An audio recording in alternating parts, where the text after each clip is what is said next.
être sauvé dans ce monde, il faut croire. Croire, il faut avoir quoi?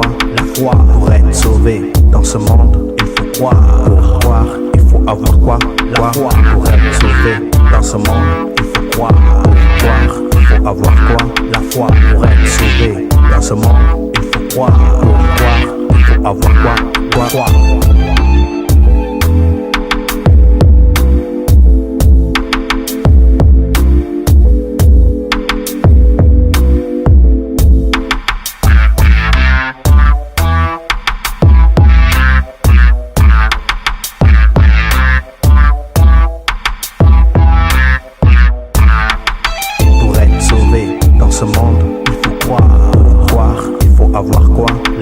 Pour être sauvé dans ce monde, il faut croire.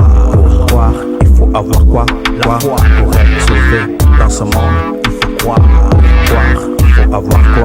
La foi. Pour être sauvé dans ce monde, il faut croire. Pour croire, il faut avoir quoi? La foi.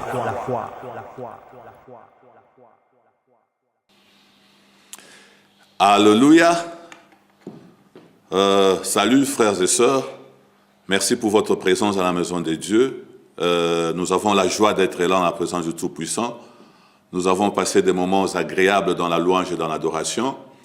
Et maintenant, nous voulons écouter la parole du Tout-Puissant. La Bible dit, la foi vient de ce qu'on entend, et ce qu'on entend vient de la parole de Christ. Moi, je crois que la foi de quelqu'un va augmenter aujourd'hui par la parole que nous allons écouter. Moi, je crois que Dieu va parler à quelqu'un cet après-midi. Moi, je crois dans mon cœur que Dieu va toucher une vie cet après-midi. Et si c'est votre vie que Dieu va toucher, dites dans votre propre cœur que Dieu me parle cet après-midi. Notre thème de cet après-midi est simple, l'assurance du salut. Nous voulons parler du salut, nous voulons parler de ces sujets combien importants. Parce que nous savons, frères, l'homme peut tout avoir, mais si l'homme n'a pas le salut, tout ce que l'homme a est vanité, tout ce que l'homme a ne peut pas lui servir pour qu'il puisse acheter ou racheter son salut ou pour avoir son salut. Donc nous voulons parler du salut, de l'assurance du salut, c'est-à-dire quoi? Comment est-ce que vous pouvez vraiment savoir que vous êtes sauvé? Quelles sont les évidences que vous avez dans votre vie qui prouvent que vous êtes sauvé? Vous le savez très bien, nous sommes des passagers, nous sommes des pèlerins sur cette terre. Il arrivera un moment où nous ne serons plus. Mais le problème aujourd'hui, c'est pour nous qui sommes restés. Vous qui êtes là pour écouter cette parole, mais aussi de nombreuses personnes qui vont suivre ce message au travers de médias. Quelle est l'assurance que vous avez de votre salut? Comment est-ce que vous pouvez dire avec assurance que vous êtes sauvé? Quelles sont les étapes que vous devez traverser afin que vous puissiez vraiment dire que tel que je suis là, je suis sauvé dans ma vie? Je dis frère, il y a des choses que vous pouvez ignorer, ça ne peut rien faire. Vous pouvez par exemple ignorer la superficie du pays où vous habitez, même si cela est important, mais cela n'affectera pas votre destinée éternelle. Vous pouvez peut-être ignorer le nom du chef de l'État dans lequel vous vivez, cela est important, mais cela ne pourra peut-être pas affecter votre destinée. Mais vous ne pouvez pas ignorer si vous avez ou pas l'assurance de salut. Est-ce que vous êtes sauvé? Si vous êtes sauvé, comment vous le savez? Qu'est-ce que vous aviez fait pour être sauvé? Quelles sont les étapes que vous avez traversées dans votre vie afin que vous puissiez arriver à un moment et dire « Moi, je suis réellement sauvé. » Alléluia. Gloire au Seigneur. Et donc, nous allons lire deux textes pour ce message aujourd'hui. C'est justement l'introduction parce que c'est un message qui va se faire en série. Je crois que pendant quelques semaines, nous allons demeurer dans ce message pour que nous puissions vraiment non seulement arriver à la connaissance de ce salut, mais aussi acquérir ce salut pour ceux qui n'ont pas encore acquis ce salut-là. Alors, le premier texte que nous allons le lire, c'est dans Marc chapitre 1, verset 1 à 15, c'est un peu un long texte, mais c'est intéressant. Et le deuxième texte, c'est Genèse chapitre 3, nous allons lire depuis le verset 22 jusqu'au verset 24. Nous allons commencer dans Marc. Vous savez que Marc est le premier des évangiles, c'est-à-dire de tous les 4 évangiles, Marc a écrit le premier, Et lorsque nous parlons des évangiles synoptiques, nous sommes en train de parler de ces 3 évangiles, mis à part l'évangile de Jean. Et les 2 autres évangiles, c'est-à-dire Matthieu et Luc, se sont référés aussi à Marc pour écrire leur évangile. Et donc ici, c'est Marc qui est en train d'écrire ces choses. Commencement de l'évangile de Jésus-Christ, Fils de Dieu. Selon ce qui est écrit dans Ésaïe le prophète, « Voici, j'envoie devant toi mon messager qui préparera ton chemin. C'est la voix de celui qui crie dans le désert. Préparez le chemin du Seigneur, aplanissez ses sentiers. » Jean parut, baptisant dans les déserts et prêchant le baptême de repentance pour la rémission de péchés. Tout le pays de Judée et tous les habitants de Jérusalem se rendaient auprès de lui, confessant leurs péchés. Ils se faisaient baptiser par lui dans le fleuve du Jourdain. Jean avait un vêtement de poil de chameau et une ceinture de cuir autour de ses reins. Il se nourrissait de sauterelles de miel sauvage. Il prêchait disant, « Il vient après moi celui qui est plus puissant que moi, et je ne suis pas digne de délier en me baissant la courroie de ses sandales, de ses souliers. Moi, je vous ai baptisé d'eau, lui, il vous baptisera du Saint-Esprit. » Je vais lire le verset 9. « En ces temps-là, Jean vint en Galilée, et il fut baptisé par Jean dans le Jourdain. Au moment où il sortait de l'eau, il vit les cieux s'ouvrir et l'Esprit descendre sur lui comme une colombe. Et une voix fit entendre des cieux ces paroles. « Tu es mon fils bien-aimé, en toi j'ai mis toute mon affection. » Aussitôt l'Esprit poussa Jésus dans le désert où il passa 40 jours tenté par Satan. Il était avec le bête sauvage, vous vous rendez compte? Dans le désert, lorsque le diable est venu tenter le Seigneur, la Bible dit il était avec le bête sauvage. Je ne sais pas, c'était des ours, c'était des lions. La Bible dit il était avec des bêtes sauvages et les anges le servaient. Alors, les 2 derniers versets que nous allons lire sont d'une grande importance. Je vais lire le verset 14. Après que Jean eut été livré, Jésus alla dans la Galilée prêchant l'évangile de Dieu. Il disait, le temps est accompli et le royaume de Dieu est proche. Répentez-vous et croyez à la bonne nouvelle. La parole du Seigneur. Alors, nous allons lire notre 2e passage. Donc là, nous rentrons vraiment au commencement. Nous sommes dans le livre de Genèse, chapitre 3. Nous voulons lire le verset 22 jusqu'au tout dernier verset qui est le verset 24. L'Éternel Dieu dit, voici, l'homme est devenu comme l'un de nous. Je voudrais m'arrêter un tout petit peu là. Vous savez, la Bible dit que Dieu a créé à sa ressemblance. Selon l'information que nous avons de Genèse, l'homme avait déjà été créé à l'image et à la ressemblance de Dieu. Mais lorsque l'homme mange le fruit de l'arbre de la connaissance du bien et du mal, nous lisons à partir du verset 22, Dieu fait une déclaration étonnante. Dieu dit, voici, l'homme est devenu comme l'un de nous. Comment vous interprétez cette parole de Dieu? L'homme a été créé à l'image et à la ressemblance de Dieu, mais lorsque l'homme mange le fruit de l'arbre de la connaissance du bien et du mal, Dieu dit, c'est alors que l'homme devint comme l'un d'eux.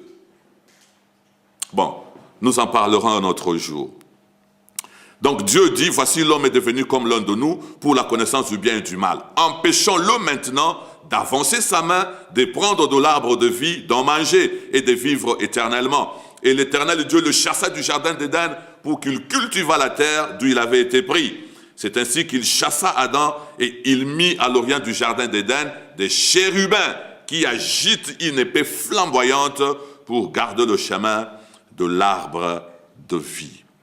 Gloire au Seigneur. Alléluia. Et donc, comme j'ai dit, nous sommes en train de parler de l'assurance du salut.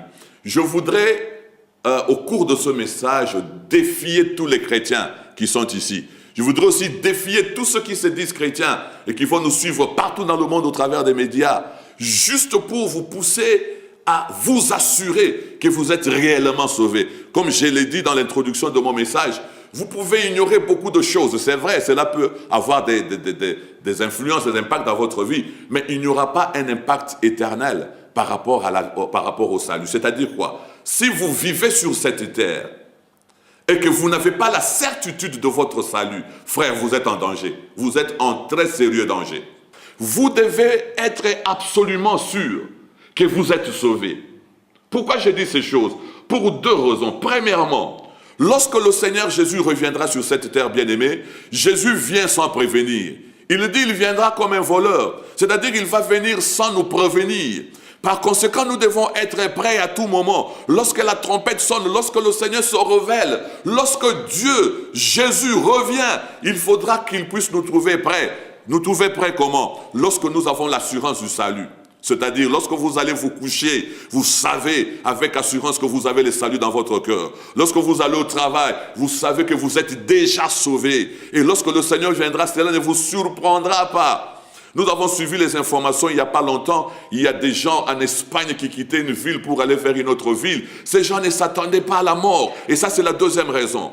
Parce que les gens continuent à dire que Jésus avait promis de revenir. Mais ça fait des temps que le Seigneur ne revient pas. Moi, je voudrais vous dire une chose. Même si le Seigneur ne revient pas, la mort est certaine. La mort est là. Donc, nous ne nous préparons pas pour la mort. Mais nous voulons être prêts à n'importe quel moment. Même si la mort vient à nous surprendre, nous avons en nous la sémence de la vie. C'est ce que j'appelle l'assurance du salut. J'étais en train de dire tantôt l'autre fois, j'ai dit, ce n'est pas comment je pars qui est important. Le frère, le pasteur, il faut que du ciel a chanté cela. Il a dit, ce n'est pas comment je partirai qui m'importe. Mais la question, c'est de savoir si je partirai. Donc, il est en train de dire ceci. Moi, en tant que chrétien, je peux mourir de n'importe quelle mort. Mais ce n'est pas ce qui est important. Ce qui est important, c'est que quand cette mort vient, elle me trouve dans le Seigneur, dans l'assurance du salut. C'est ainsi que j'aurai en moi cette paix, même quand pour moi le moment de partir. Donc je dis, je suis en train de vous défier au travers de ce message. Vous qui dites que vous êtes sauvés, vous qui chantez que vous êtes sauvés. Alors au travers de ce message, examinez votre vie, examinez votre parcours, examinez votre initiation chrétienne. Comment est-ce que vous avez été initié? Qu'est-ce qui fait que vous puissiez dire que vous êtes sauvés? Pourquoi dans nos églises, on trouve des gens, quand on prêche la parole de Dieu et on dit qui veut recevoir Jésus, les gens se lèvent pour recevoir Jésus. Après 2 semaines, on amène un autre message. Qui veut recevoir Jésus? Les mêmes personnes se lèvent pour recevoir Jésus. On doit recevoir Jésus combien de fois dans sa vie? Moi, quand je vois ces choses, je me dis, cette personne qui reçoit Jésus 2, 3 fois, 4 fois, c'est une personne qui n'a pas l'assurance de salut, c'est une personne qui n'a pas la certitude de son salut dans sa vie. Alors, dans Marc chapitre 1, ce texte très important, nous sommes dans le début du ministère de notre Seigneur Jésus-Christ. Mais avant que le Seigneur n'entre en scène, et ça c'est très important parce que je veux parler du processus du salut, parce que le salut est un processus. Le salut a des étapes et la personne qui doit être sauvée doit justement traverser toutes ces étapes-là pour que cette personne puisse avoir en elle l'assurance du salut. Alléluia, gloire au Seigneur. Et donc, nous sommes dans Marc chapitre 1. Et dans ce chapitre-là, la Bible dit qu'il y a eu un homme de Dieu qui est venu. Avant que le Seigneur Jésus ne vienne dans son ministère, un homme de Dieu est venu. Et cet homme de Dieu s'appelle Jean le Baptiste, Jean-Baptiste. Et vous savez, Jean-Baptiste n'est pas venu par hasard. Jean-Baptiste est venu parce que depuis l'Ancien Testament, le prophète Ésaïe avait prophétisé et aussi le prophète Malachie avait prophétisé. Lorsque vous lisez Malachie chapitre 3, dans son premier verset, l'Éternel Dieu dit, il enverra son serviteur avant que son messager ne vienne. Et donc Jean-Baptiste vient comme un précurseur de Jésus. Jean-Baptiste vient comme un prédécesseur de Jésus. Il vient et il entre en scène avant que Jésus n'entre en scène. Vous savez, la vie c'est comme si les gens étaient en train de faire du théâtre. Lorsque vous faites le théâtre, vous êtes acteur, vous vous asseyez jusqu'à ce que votre moment d'entrée en scène arrive. Et donc, Jean-Baptiste entre en scène, son moment arrive, Jean-Baptiste entre en scène. Et lorsque Jean-Baptiste entre en scène, écoutez le message que Jean-Baptiste apporte. Il dit, je suis une voix. Lorsque vous voyez, les gens ont vu Jean-Baptiste, et Jean-Baptiste avait une apparence assez inquiétante. La Bible dit qu'il portait, son vêtement, c'était juste une peau de poils de je ne sais quel animal, et il ne se nourrissait que de sauterelles et de miel. Il habitait le désert. Jean-Baptiste n'habitait pas avec tout le monde. Il est allé dans le désert, c'est là qu'il a exercé son ministère. Et les gens qui ont vu Jean-Baptiste se sont approchés de lui parce qu'il les inquiétait quand même. Ces gens se disaient peut-être que c'est le Messie. C'est peut-être celui que Israël attendait. Et lorsqu'ils sont allés vers Jean-Baptiste pour lui demander, lui poser cette question, qui es-tu? Jean-Baptiste dit, je suis la voix. C'est-à-dire, Jean-Baptiste ne voulait pas parler de lui, il ne voulait pas parler de son nom. Il a dit, je suis la voix. En d'autres termes, si vous écoutez ce que je dis, ça va vous permettre de comprendre qui je suis. Alléluia. Il dit, je suis la voix. Une voix qui crie dans les déserts. Mais qu'est dit cette voix-là qui crie dans les déserts? Il dit, il est venu pour aplanir le chemin du Seigneur. Il est venu pour préparer le chemin du Seigneur, aplanir le voie, les sentiers de Dieu. Ça, c'était son message. Et lorsque Jean-Baptiste, les gens sont venus vers lui, Jean-Baptiste a donné un message de la repentance. Pourquoi Jean-Baptiste avait dit qu'il est venu pour préparer le chemin du Seigneur? Il est venu pour aplanir les sentiers du Seigneur. Lorsque le Seigneur Jésus est venu en chair sur la terre, est-ce qu'il n'y avait pas de montagnes? Certainement, il y en avait. Est-ce que Jésus ne montait pas les collines? Certainement, il montait les collines. Donc lorsque Jean disait, je suis venu pour préparer le chemin du Seigneur, je suis venu pour aplanir le sentier du Seigneur, il ne parlait pas de cette terre, il ne parlait pas des collines, des montagnes, mais il parlait de cœur de gens. Il dit, je suis venu comme un précurseur de Jésus, mon travail consiste à apprêter le cœur, mon travail consiste à préparer le cœur, mon travail consiste à aplanir le cœur de gens, afin que lorsque le Seigneur Jésus viendra, que son message puisse trouver de la place dans votre cœur. Est-ce que quelqu'un peut dire Amen? Voilà. Donc, Jean-Baptiste va apporter un message de la repentance. Il est très important, frère, que vous puissiez comprendre ceci. Jésus ne pouvait pas venir si Jean-Baptiste n'était pas venu. Je dois le répéter encore. Le ministère de Jésus ne devait s'exercer qu'après le ministère de Jean-Baptiste. Vous voyez, Jésus ne pouvait pas exercer son ministère avant Jean-Baptiste. Pourquoi? Parce que Jean-Baptiste avait un message de la repentance. Et le message de la repentance avait pour objectif de préparer le cœur, d'aplanir le cœur, afin que le vrai message du salut, c'est que nous appelons la bonne nouvelle du royaume, vienne trouver le cœur de gens bien préparés pour que le Seigneur Jésus trouve justement sa place dans le cœur des hommes. Qu'est-ce que cela signifie en réalité? Ça signifie ceci. On ne peut pas recevoir Jésus dans sa vie. On ne peut pas confesser Jésus comme Seigneur et Sauveur. On ne peut pas déclarer qu'on est sauvé si on n'a pas encore au préalable reçu le message de Jean-Baptiste, c'est-à-dire le message de la repentance. Alors là, je parle bien. Donc, avant même de parler de la bonne nouvelle du royaume, il faut que Jean-Baptiste vienne. Et c'est ce que Dieu avait, c'était le plan de Dieu. Dieu avait fait en sorte que Jean-Baptiste vienne le premier, et en venant le premier, qu'il prépare le peuple de Dieu dans la repentance. Et vous allez comprendre une chose. Là, il y a beaucoup de gens qui commettent cette erreur. Ils pensent que le Seigneur Jésus avait apporté un message de la repentance. Vous allez comprendre. Jésus n'a jamais apporté le message de la repentance. Le message de la repentance, c'était le message de Jean. Voilà pourquoi l'apôtre Jean lui-même, Jean lui-même va dire ceci, Jean-Baptiste. Il dit, moi Jean, je vous baptise d'eau en vue de la repentance. Ça signifie quoi? Le baptême que Jean donnait aux Israélites, c'était comme un certificat pour démontrer, pour certifier que ces gens se sont repentis. Vous voyez, c'était ça la signification du baptême des gens. Le baptême des gens était un certificat aux yeux de toute la communauté pour dire qu'ils ont reçu le baptême des gens, ils ont accepté de se repentir et ils se sont fait baptiser. Voilà. Et d'ailleurs, lorsque vous suivez son message, il dit, repentez-vous car le royaume de Dieu est proche. C'est ce que Jean dit. Repentez-vous car le royaume de Dieu est proche. Jean n'a jamais prêché le royaume de Dieu. Parce que Jean ne connaissait pas le royaume de Dieu. Jean ne connaissait pas la bonne nouvelle du royaume. Jean ne connaissait pas le message du royaume. Jean a apporté le message de la repentance à recevoir le vrai message du salut. Frère, avant la repentance n'est pas égal après la repentance.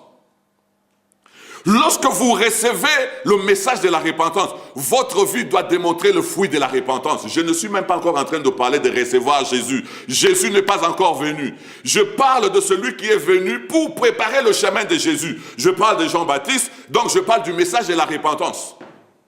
Que quelqu'un m'écoute aujourd'hui. La repentance ne fait pas partie du message de ce que nous appelons la bonne nouvelle. Mais la repentance précède le message du salut.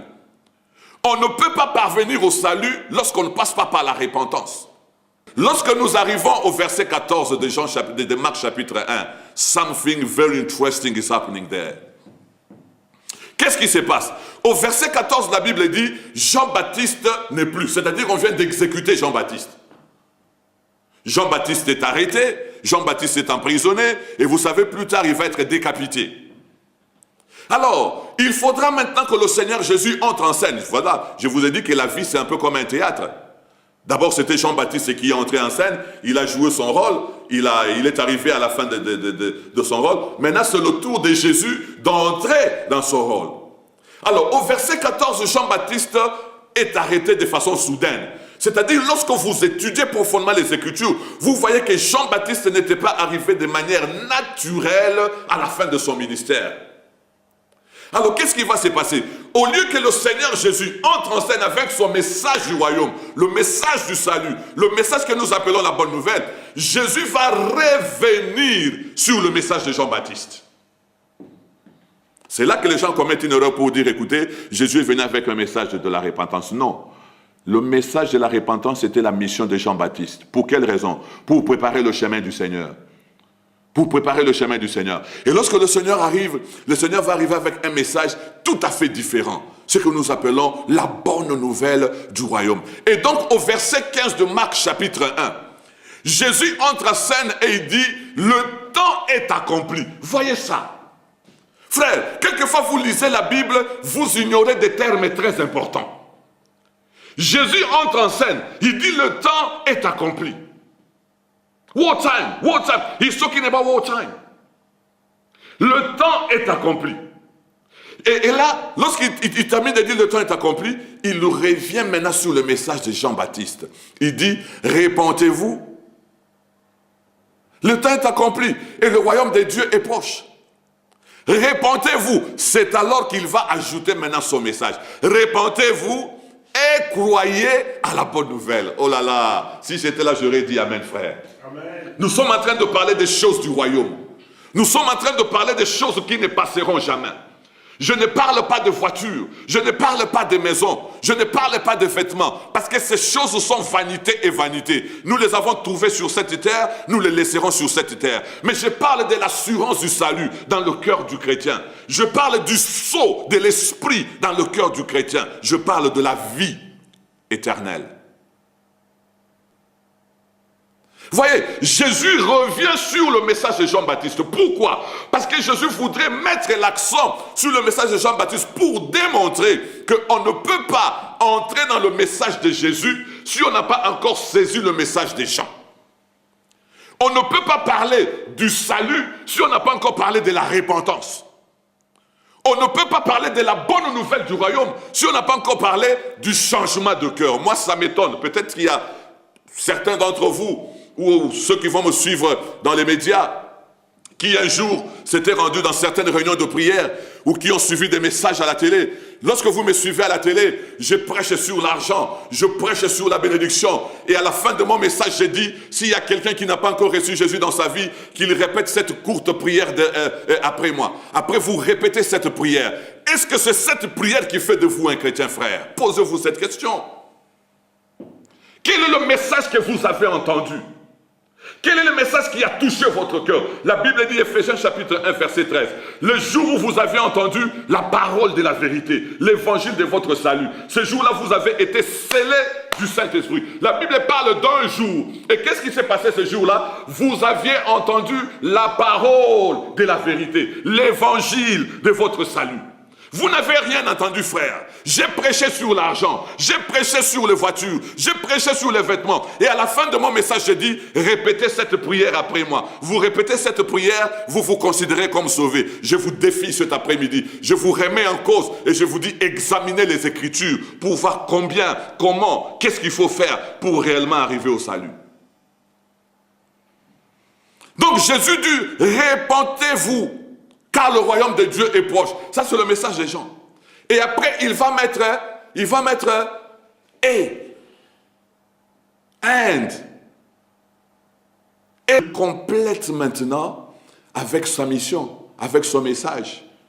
Il dit, le temps est accompli. Répentez-vous, car le royaume de Dieu est proche, ça c'est Jean.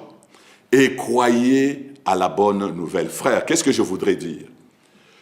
Pour parvenir au salut, n'est-ce pas maman?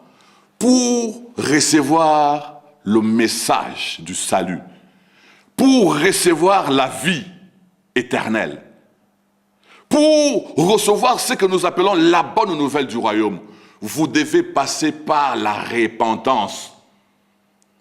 Vous ne pouvez pas recevoir Jésus dans votre vie si vous n'êtes jamais repenti de la manière ancienne de votre vie. Lorsque je parle de repentance, je parle de volte-face. Lorsque je parle de repentance, je parle d'un changement radical de vie.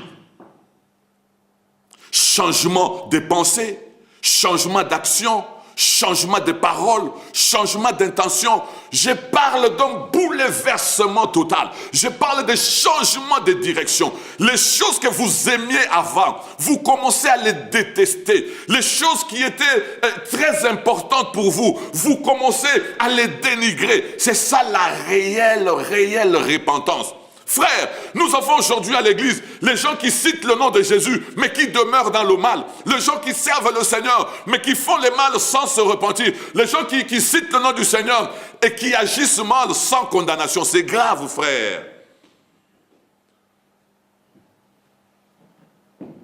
C'est vrai, je sais que ce n'est pas le genre de message que vous attendiez aujourd'hui, mais moi je suis sûr que je suis une bénédiction pour vous. La repentance est le chemin obligatoire pour recevoir le salut. Voilà pourquoi Jean devait venir avant Jésus. Parce que Jean il a dit, je suis en train de préparer le chemin du Seigneur. Oh là là, frère, pour écouter la bonne nouvelle du royaume, pour recevoir cette bonne nouvelle du royaume, vous devez premièrement recevoir le message de la repentance. C'est pourquoi nous trouvons aujourd'hui même des prédicateurs de la bonne nouvelle qui professent qu'ils sont sauvés, mais qui demeurent dans l'adultère, qui demeurent dans le mensonge, qui demeurent dans le vol, qui demeurent dans toutes sortes de mauvaises choses. Moi, je ne le condamne pas. Moi, je dis que l'initiation a raté. Moi, je dis que l'initiation a été mauvaise. Moi, je dis que ces gens-là ont cru à des choses qui ne sont pas réelles. Moi, je dis que ces gens-là ont cru à un évangile qui n'est pas le véritable évangile. Le véritable évangile dit qu'il faudra d'abord recevoir Jean-Baptiste avant de recevoir Jésus. Je le dis de façon imagée. Je voudrais tout simplement dire, avant de recevoir le salut, il faut premièrement recevoir la repentance dans votre vie. Est-ce qu'on peut dire amen? Amen. Et donc là, quand je parle de repentance, je parle d'un vrai changement. Je me souviens lorsque j'étais étudiant à l'Unikin et j'étais déjà prédicateur de la bonne nouvelle, j'étais en train de promettre à mes camarades, à mes collègues étudiants, je leur promettais le royaume de Dieu, tout simplement en leur disant, frère, arrêtez de tricher et vous entrerez dans le royaume des cieux. Je leur disais, frère, arrêtez de faire ceci et vous entrerez dans le royaume. J'étais en train de promettre le royaume de Dieu à des gens qui n'avaient entendu que le message de Jean-Baptiste, c'est-à-dire le message de la repentance. Écoutez, la repentance est très importante, mais la repentance n'est pas le salut. Ah non, là maintenant, là le pasteur commence à nous compliquer. Non. La repentance, c'est le chemin obligatoire pour arriver au salut, mais la repentance elle-même n'est pas encore le salut. Et nous allons le voir dans la suite. Voilà pourquoi Jean-Baptiste devait précéder Jésus. Il dit, repentez-vous, car le royaume de Dieu est proche. Lorsque nous parlons du royaume de Dieu, nous ne parlons pas d'un château qui doit descendre du ciel, parce que le royaume de Dieu vient de manière à ne pas frapper l'œil. Et lorsque Jésus est venu, il avait tout le royaume de Dieu en lui. Donc lorsque Jean dit, répentez-vous car le royaume de Dieu est proche, il était en train d'annoncer l'entrée en scène du Seigneur Jésus. Parce que c'est Jésus le royaume de Dieu. Vous allez vous souvenir plus tard, lorsqu'il va entrer dans son propre message, Jésus va dire, le royaume de Dieu est parmi vous.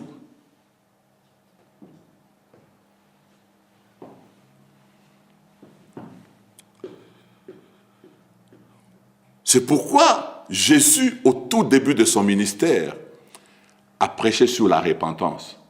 Ce n'était pas son message. Mais en prêchant sur la repentance, Jésus était en train d'établir le lien entre son message, la bonne nouvelle du royaume, et le message de Jean-Baptiste qui est le message de la repentance. Jésus voulait tout simplement dire que pour accéder à mon message, vous devez commencer par le message de Jean-Baptiste. Vous devez commencer à vous repentir. Repentez-vous. Changez de vie. Changez de mentalité. Changez de façon de voir les choses. L'Europe ne change rien. L'Europe ne change pas Dieu. L'hiver ne signifie rien pour Dieu. Il y a des gens qui viennent ici, qui viennent dans l'église, qui servent dans l'église, qui font des choses avec négligence, qui vivent dans le péché, qui vivent dans le concubinage, qui vivent dans le désordre et qui croient que Dieu va le comprendre tout simplement parce que c'est l'Europe. J'ai dit, frère, repentez-vous. Repentez-vous, changez de vie, changez de mentalité, changez de réflexion, changez votre comportement, changez tout ce qui est négatif en vous, détournez-vous de mauvaises choses, dégoûtez ce que vous aimiez avant, parce que ce n'était pas pour la gloire de Dieu.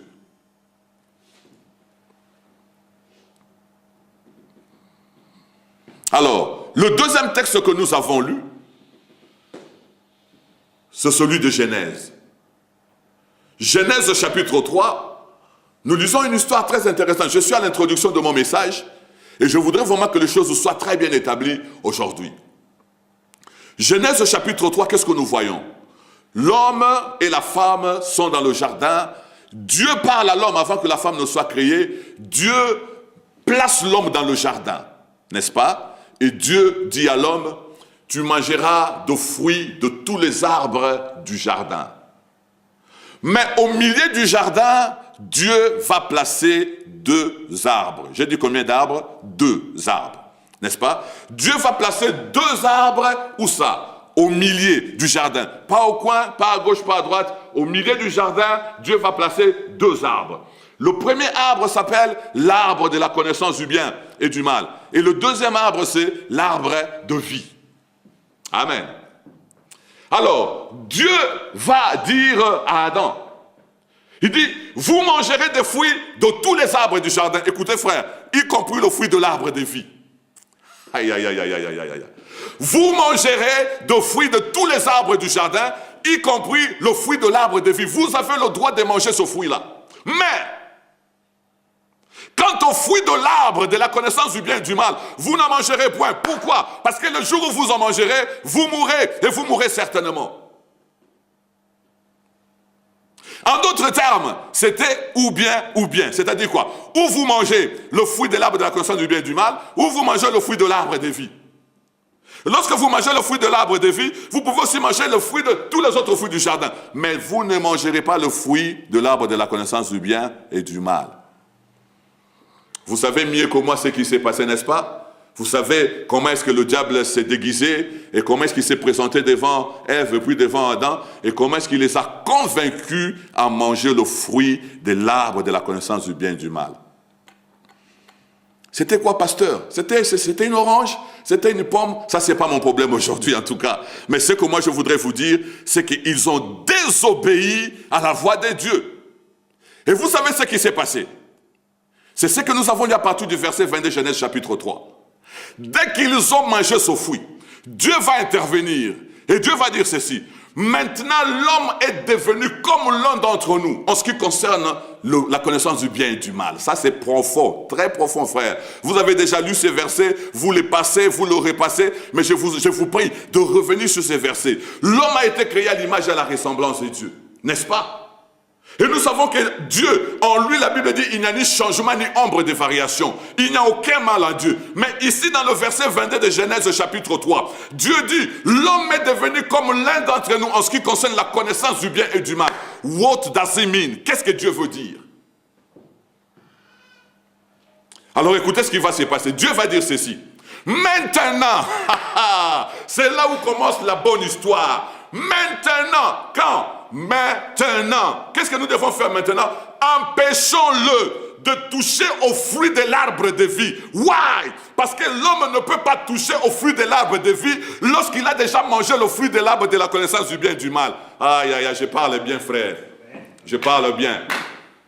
L'homme ne peut pas toucher, manger, s'approcher du fruit de l'arbre de vie lorsque l'homme est déjà corrompu avec le fruit de la connaissance du bien et du mal.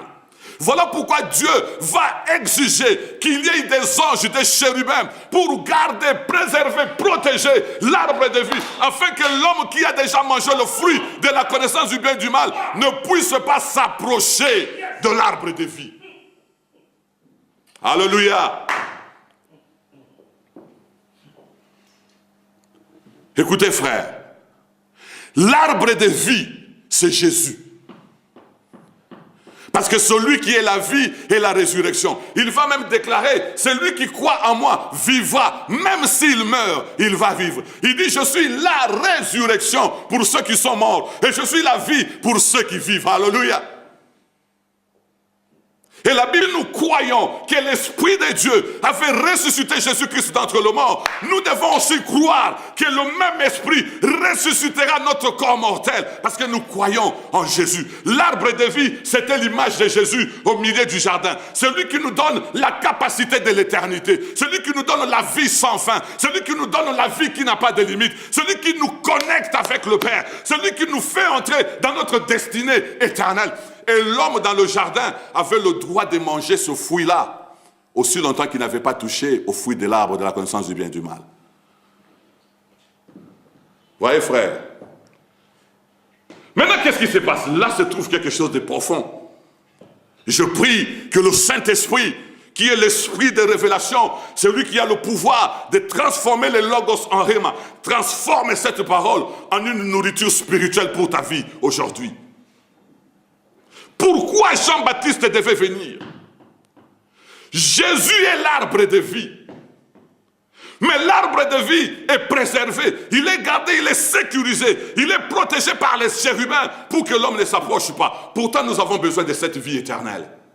Mais comment s'approcher? Alors, Dieu étant amour, qu'est-ce que Dieu va faire? Dieu va trouver une solution. Dieu va amener un remède. C'est une sorte de vaccin. C'est une, je ne sais pas comment je peux décrire ça. C'est un remède pour tous ceux qui ont déjà mangé au fruit de l'arbre de la connaissance du bien et du mal. Pour leur redonner la possibilité de toucher à l'arbre de vie. Voilà pourquoi Jean-Baptiste devait venir avant Jésus. Si Jésus est l'arbre de vie, Jean-Baptiste est le remède que tout homme doit avoir pour avoir la possibilité de s'approcher de l'arbre de vie. Aïe, aïe, aïe, aïe, aïe, aïe, aïe. Je souhaite être Kisangani maintenant.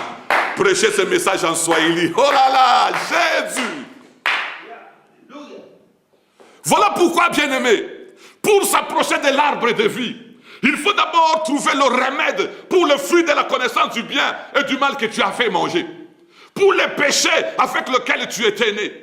Pour les péchés dans lesquels tu vis. Tu n'as pas droit, l'homme n'a pas droit de s'approcher de l'arbre de vie qui est Jésus. Si cet homme-là a déjà goûté au fruit de l'arbre de la connaissance du bien et du mal. Et quel est le remède? Tu dois passer par le message des gens, la repentance. Et lorsque vous vous repentez, frère, ça signifie que vous avez été vacciné, vous avez été délivré de la puissance de l'arbre de la connaissance du bien et du mal. Et à ce moment-là, vous avez le libre champ de vous approcher de Jésus, de toucher la vie, de toucher l'arbre de la vie, de toucher le Seigneur Tout-Puissant, et il vous donnera la vie. Le message de la repentance précède le message du salut.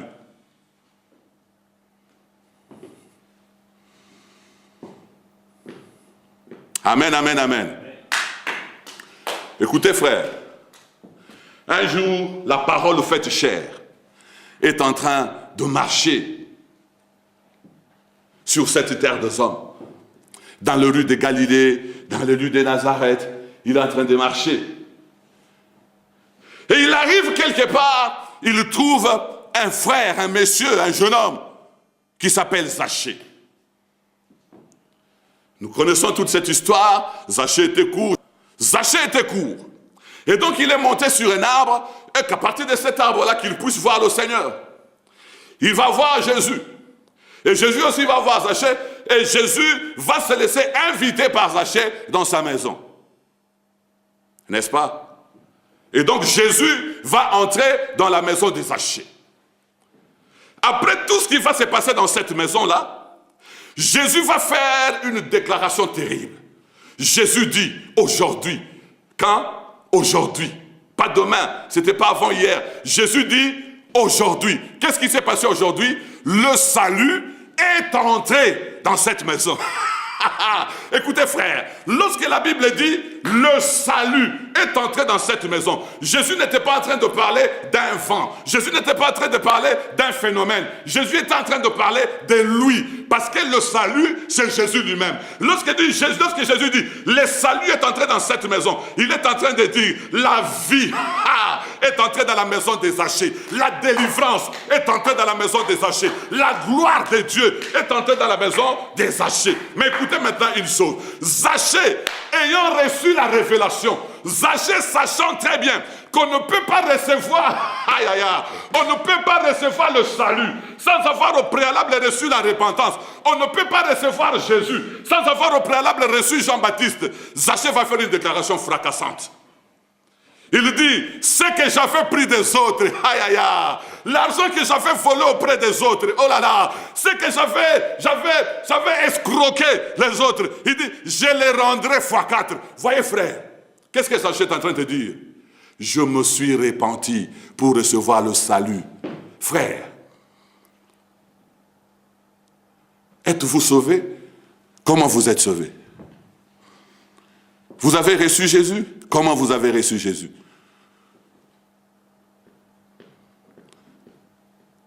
Vous faites la même chose que vous faisiez avant d'avoir connu le Seigneur. Vous maintenez le même langage. N'est-ce pas? Vous continuez à critiquer les gens. Vous continuez à parler de mal des autres. Vous continuez à faire du mal aux gens. Frère, la même vie que vous aviez, la seule différence, c'est qu'aujourd'hui, quand vous critiquez, vous avez la Bible à la main. Sauf qu'aujourd'hui, quand vous volez, vous parlez en langue. Sauf qu'aujourd'hui, quand vous volez, vous servez dans l'église. Mais en réalité, il n'y a pas eu repentance dans votre cœur. La vérité, c'est quoi? L'homme n'a pas le pouvoir de s'approcher de l'arbre de vie si cet homme-là a déjà goûté au fruit de l'arbre de la connaissance du bien et du mal. À moins que cet homme-là reçoive l'injection, le vaccin, par le message de la repentance. Frère, vous pouvez manquer de tout sur cette terre. Ne manquez pas le salut. Vous pouvez naître dans une famille pauvre, fréquenter des petites écoles. Vous pouvez, je ne sais pas, vous pouvez manquer de tout sur cette terre, mais soyez sûr que vous avez le salut dans votre cœur. Et le salut passe par la repentance. Par la repentance. Pourquoi vous avez besoin d'un prophète? Pour qu'il vienne vous dire si vous êtes sauvé ou pas. Vous n'avez pas besoin d'un prophète. Votre cœur, c'est votre prophète. Vous connaissez votre vie. Vous savez ce que vous faisiez avant. Vous savez ce que vous étiez, frère. Vous connaissez toutes ces choses. Si vous êtes sauvé, vous le saurez dans votre cœur. Voilà pourquoi la Bible dit, l'Esprit confirme dans notre esprit que nous sommes des enfants de Dieu. Vous connaissez votre vie. Les gens peuvent applaudir pour vous, mais vous connaissez votre vie. Vous connaissez ce que vous dites quand les gens ne sont pas là. Vous connaissez quel programme de télévision vous regardez quand les gens ne sont pas là. Vous savez ce que vous dites au téléphone quand les gens ne sont pas là. Repentez-vous, frères, avant de croire à la bonne nouvelle, avant de confesser Jésus comme Seigneur et Sauveur. Repentez-vous. Nous allons nous lever pour la prière. Nous allons tous nous lever, frères. Ça, c'est un moment de grâce qui nous est accordé. C'est un moment de faveur. Nous avons un avocat auprès du Père. Frère, lorsque vous confessez votre péché, même si ce péché était rouge comme le cramoisi, le Seigneur est capable, par son sang divin, par son sang tout-puissant, de te purifier, de te rendre plus blanc que la neige. Changer de vie, prendre une décision sincère. Zaché a dit, j'ai pris aujourd'hui une décision de rembourser, de retourner à ce que j'avais volé. Vous pouvez aussi prendre une décision ce soir. Frère, combien d'avortements vous avez fait, mais vous êtes dans l'église. Combien de femmes vous avez pris, vous êtes dans l'église. Combien d'hommes vous avez pris et vous continuez à servir le Seigneur. Vous continuez à citer le nom de Jésus et à demeurer dans le mal. Frère, repentez-vous. Est-ce qu'on peut nous mettre un cantique? Nous voulons chanter et livrer nos cœurs à Dieu pendant ce moment. Alléluia, alléluia. Nous prions, lève ta voix, confie ta vie à Dieu, confie ta vie au Seigneur. Confie ta vie au Seigneur, demande la grâce de Dieu pour ta vie, frère. Demande la grâce de Dieu. Oui, ma soeur, ne te retiens pas. Si tu sens comme si tu voudrais pleurer, pleure. Tu ne pleures pas devant un homme, tu pleures devant ton Créateur. Si ton cœur est vivement touché, si vraiment tu es touché par cette parole, répands ton cœur devant Dieu. Le salut est gratuit, mais le salut passe par la repentance. Merci Jésus, merci pour le frère que tu touches. Merci pour la soeur que tu touches. Merci Seigneur, merci pour toutes nos vies. Merci pour le bien-aimé qui vont nous regarder de près et de loin, qui seront saisis par ce message et qui vont revenir à toi, qui vont encore livrer leur cœur et leur vie au Seigneur. Merci Jésus, merci, merci. Seigneur, nous te disons merci pour ces messages combien bénissants. Nous croyons qu'il y a la vie dans ta parole et que cette vie va nous affecter et nous illuminer, afin que nous puissions être des hommes et des femmes à ton image, reflétant ta gloire sur cette terre, au nom de Jésus. Amen.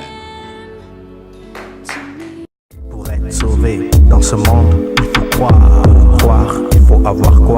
La foi. Pour être sauvé dans ce monde, il faut croire, il faut avoir quoi? La foi. Pour être sauvé dans ce monde, il faut croire, il faut avoir quoi? La foi. Pour être sauvé dans ce monde, il faut croire, il faut avoir quoi?